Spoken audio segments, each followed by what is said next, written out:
yang selalu disebut ialah mengenai ilmu nahwu dan saraf. Jadi apa itu ilmu nahwu? Apa itu ilmu saraf? Jadi di sini saya nak kongsikan secara ringkas saja. Ilmu nahwu ialah perkara asas dalam ilmu nahwu adalah dalam menentukan perubahan baris akhir setiap kalimah. Baik, ilmu nahwu ni dia punya tujuan dia, kenapa perlu kita belajar ilmu nahwu ialah untuk kita melihat kepada penentuan perubahan baris akhir pada setiap kalimah. Saya highlightkan di sini.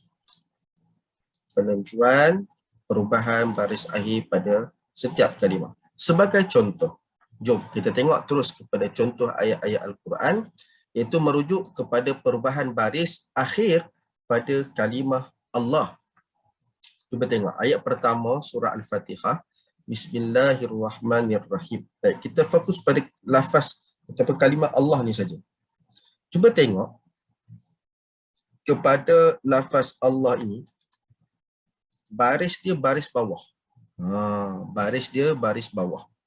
Sedangkan setiap kalimah yang mana baris asal dia ialah baris depan, baris dhammah, sebutannya baris dhammah, iaitu disebut dengan lafaz Allahu, sebagaimana dalam surah Al-Baqarah ayat 255, Allahu la ilaha illa huwal hayyul qayyum.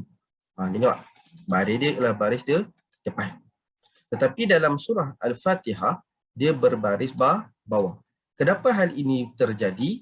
Okey, secara ringkasnya, hal ini terjadi ialah disebabkan terdapatnya satu kalimah yang disebut sebagai harf jar, iaitu pada lafaz B ni. Ni ba yang baris bawah ni. Okey, disebabkan dia, maka lafaz Allah pada ayat pertama surah Al-Baqarah berbaris bawah. Baik, kalau kita lihat pula pada surah Al-Baqarah ayat 153, Allah Ta'ala berfirman, Innallaha ma'as sabirin. Dan sesungguhnya Allah bersama-sama dengan orang yang bersabar. Cuba tengok pada lafaz Allah pada ayat ini, barisnya pula berubah kepada baris atas. Masya Allah. Kalau kita tengok pada kalimah Allah sahaja, kita belajar sesuatu. Dalam surah Al-Fatihah, barisnya baris bawah. Dalam surah Al-Baqarah ayat 255, barisnya baris depan. Kemudian kalau kita tengok lagi pada surah Al-Baqarah ayat 153, barisnya baris atas. Kenapa ia berubah-ubah? Insya-Allah nanti di dalam pengajian asas bahasa Arab saya akan terangkan kenapa baris dia berubah-ubah. Tadi saya dah jelaskan secara ringkas ya.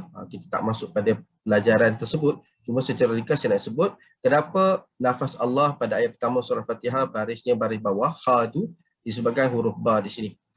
Sebab dia adalah harf jar, menyebabkan dia berbaris bawah. Sama juga seperti ayat 153 pada surah Al-Baqarah, kenapa dibaca Allah huruf akhir itu berbaris atas? Sebab lafaz inna yang berada sebelumnya yang disebut sebagai haraf taukid. Jadi itu juga kita akan belajar pada di dalam pengajian asas bahasa Arab. Jadi di sini kita perlu belajar mengenai ilmu nahwu ini.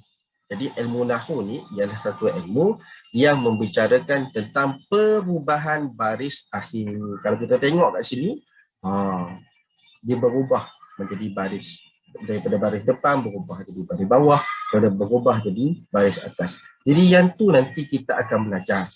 Satu persatu kita akan belajar.